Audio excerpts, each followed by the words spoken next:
بسم اللہ الرحمن الرحیم۔ السلام علیکم۔ ڈیلی اسلامک انفارمیشن میں تمام دوستوں کو خوش آمدید کہتا ہوں۔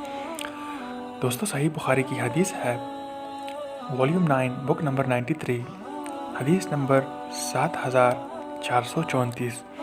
جریر رضی اللہ تعالی عنہ نے بیان کیا کہ ہم نبی کریم صلی اللہ علیہ وآلہ وسلم کی خدمت میں بیٹھے تھے کہ آپ نے چاند کی طرف دیکھا، 14ویں رات کا چاند تھا، اور فرمایا کہ تم لوگ اپنے رب کو اسی طرح دیکھو گے جس طرح اس چاند کو دیکھ رہے ہو، اور اس کے دیکھنے میں کوئی دکا پیل نہیں ہوگی، پس اگر تمہیں اس کی طاقت ہو کہ سورج طلوع ہونے کے پہلے اور سورج غروب ہونے کے بعد کی نمازوں میں سستی نہ ہو تو ایسا کر لو۔